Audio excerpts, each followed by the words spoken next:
Thank you, Edmund, and thank you, everybody, for the honor of the invitation to come and talk. It's a bit of a homecoming of sorts, though I've really been away from New Zealand for a very long time.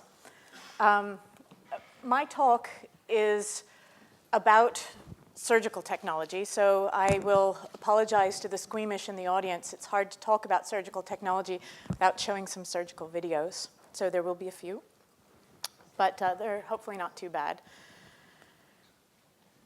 What is the potential of research, and what can we do with it? Creating value for ourselves as a species with technology is really not a terribly new thing. It's been research and expansion of our knowledge and technological advancement that's driven improvement in our ability to care for one another since we really started first using tools. And surgery, let's see if I can get this. My particular area of interest and surgical technology is thousands of years old. In Stone Age cultures all over the world, daring surgeries such as trephinations were undertaken with very primitive tools. Now, the surgery we do today has come a very long way since trephination, but that these surgeries were even done highlights the difference between applied and basic research. In response to an immediate need, healers were trephining skulls. Yes, there were many better tools that were coming along, but I have a rock now. And in response to a need, you put into practice the tools that you've got. We are a very restless, technology-driven species, and so while the clinicians among us are out there bashing people in the head with rocks, the researchers are improving the tools. In the face of need, every new technology that's intended for other uses, if its development was driven by something else, once it comes to hand, it's often eagerly pressed into service in ways that it was never really intended for by people who have problems to solve that the researchers weren't aware of. And so bronze tools, in addition to helping us cultivate better food and kill each other better, also allowed us to heal each other better. Anesthesia, asepsis, and antibiotics were targeted technological innovations, which revolutionized surgery at the beginning of the last century. The combination of these technologies allowed the previously unexplored landscape of the living body to be entered, modified, and healed. And in his very notable history of medicine, McGrew said that this ushered in the age of heroes in surgery. Now, it is to be noted that these heroes, their names are with us still. This is Lister, who was the father of asepsis and really popularized in a lot of ways the germ theory. Theodore Billroth, who showed that we could really radically replumb the body.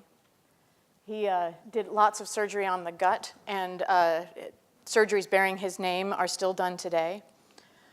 Harvey Cushing was the father of modern neurosurgery, and Alfred Blalock pioneered a lot of surgery in the heart.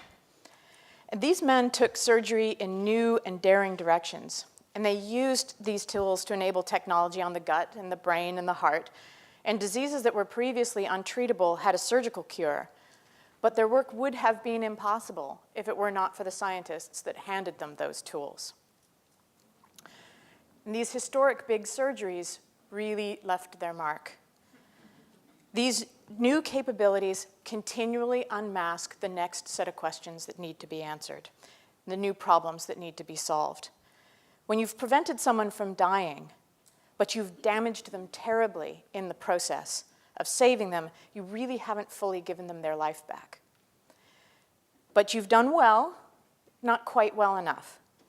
And this is the challenge that surgery then faced, which is how can you realize the benefit of these surgeries without leaving the patient struggling to recover from the cuts that you've made to get inside? Research is always trying to answer this question.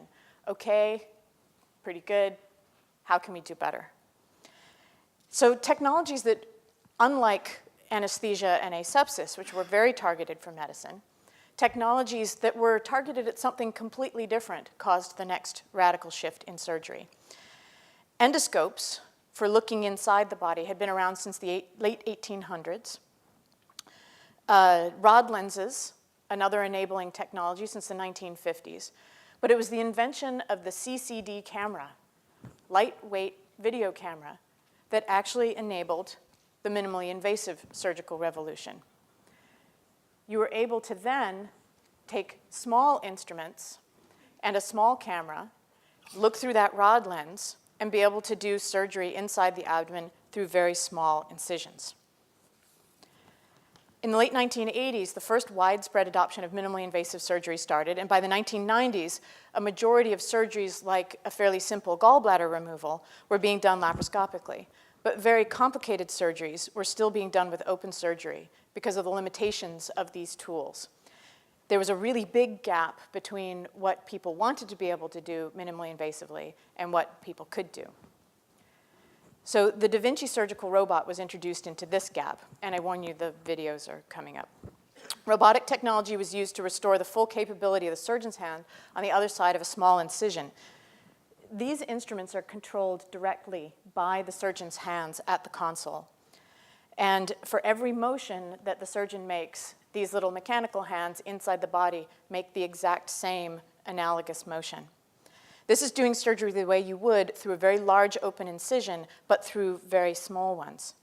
The technology became available in 1999, and since then it has spread to hundreds of hospitals around the world and has enabled complex operations to be done.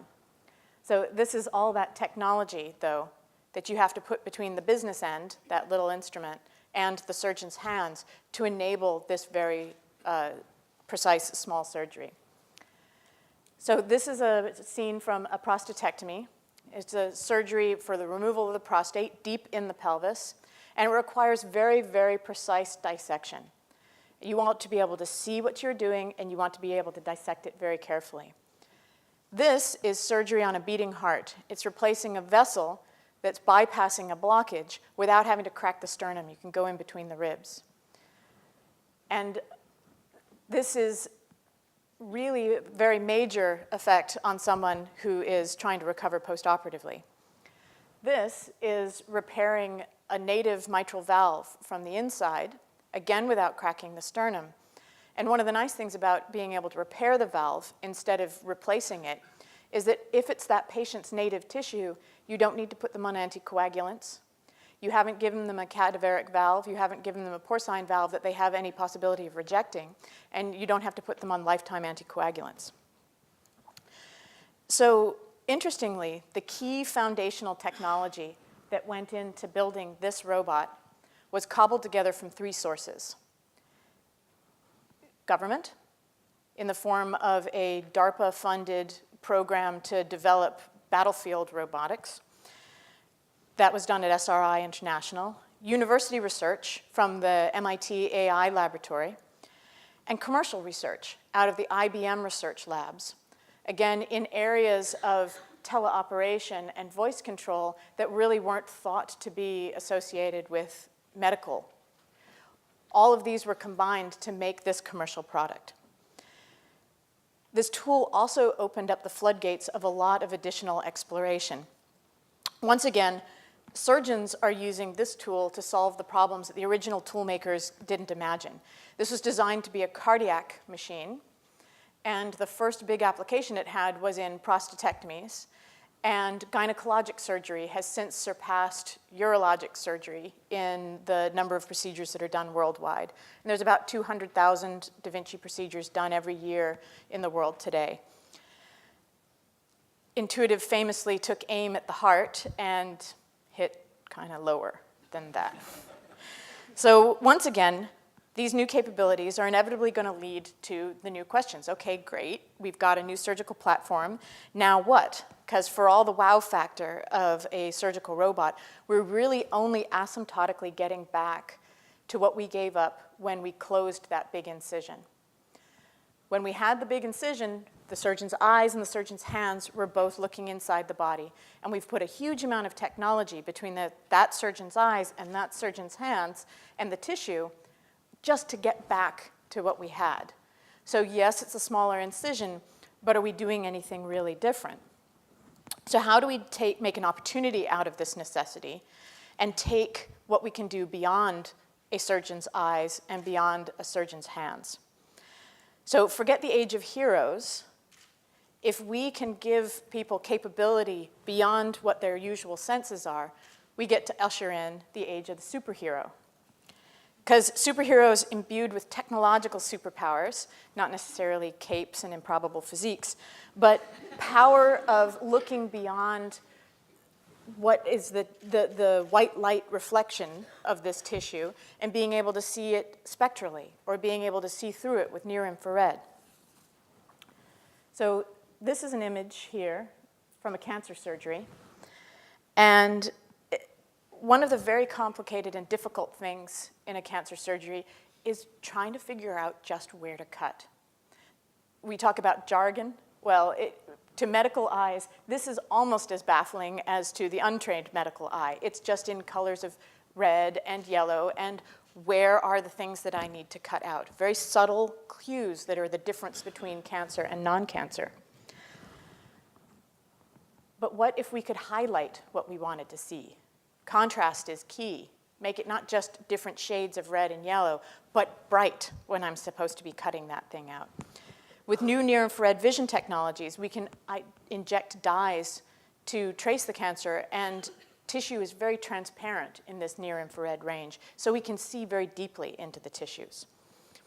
So if we inject dyes, more surgical images, if we inject dyes around a tumor, we can trace where they would lead out of that tumor into the lymphatic bed, and we've got a much better chance of figuring out whether that cancer has spread. We can also look through the blood vessels. We can inject this dye into the bloodstream when we've reconnected vessels, and we can see whether we actually did what it is that we wanted to do. We can see that restoration of flow. This is a kidney cancer, and kidneys take up this dye in the healthy kidney tissue, but the cancer ignores it, as does the liver cancer that you see here. We can also really take our eyes beyond not just the visible spectrum, but into the microscopic realm. We can look, what I'm looking at right here is being able to trace nerves running through the wall of the abdomen so that we can see where the nerves are running and be able to preserve the structures that we want to preserve. And when we're taking out the things, when we're taking out cancer or doing modificational surgery. So it's all about getting rid of the disease and leaving behind the function as much as possible. We can use other technological advances in healthcare outside of surgery to improve our ability to provide good surgeries for our patients. Biologists are not just marking cells, but are also getting much better at detecting them, detecting the chemical signals that are let off when these cells are present in the body. We can also unlock some of the secrets of cellular communication so that we can tell when cells are expressing certain proteins that indicate that they're there in the body. So if we can detect them earlier, we can make much more targeted therapies when a cure is still possible. We're talking about small surgeries, if we can even still call them surgeries at that point, instead of large salvage surgeries. Our possibilities also expand further when we realize that robotic technology can completely change the scale of our therapies. With robotics, it's possible for the comfortable motion of a surgeon's hand to be translated into a microscopic or an even nanoscopic representation of that motion. So, and tremor-free. So if you incorporate femtosecond lasers, catheter, onto a surgical platform, we would have the dexterity and precision to perform modificational surgery on the cellular level. So our possibilities further expand when we realize that with this robotic, but we don't even know yet what to do with that capability. So yes, we could take out a single cell, but we don't know which single cell to take out. And so we clearly haven't finished asking the questions.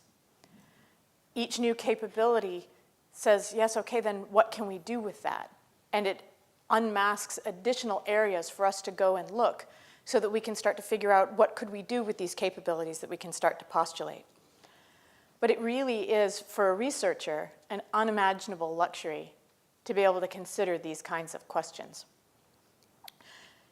Tantalizingly, we've been finding that many diseases that we think of as chronic diseases that have incredible burden on our populations, such as sleep apnea, diabetes, morbid obesity, and even hypertension, many of them can have surgical cures if we can operate precisely enough. And I'm not talking big modificational surgeries. I'm talking going in and doing a small modification that interrupts an endocrine pathway. Imagine having a minimally invasive surgery with a very short recovery time, even an outpatient surgery, that eliminates a lifetime of chronic medication. There's a huge opportunity there, and it's likely to be immensely disruptive and start making us ask all kinds of additional new questions. But that type of capability will unlock a new arena of therapeutic exploration. So the robotic platform is simply an enabler. It's the launching point for many of these technologies, which will continue to increase today's surgeons' superhero ability to find and see everything. And surgery's age of the superhero is going to look very different from that age of heroes. For one, they're not all men, and they don't all look European anymore, because technological-driven surgical research of all kinds, is happening all over the world, and the pace is only increasing. Doctors and surgeons are going to eagerly take any of the tools that we can give them, and they're probably going to misuse them in ways that we'd never imagined. But as long as we keep asking the right research questions, we're going to keep developing those tools. So thank you very much.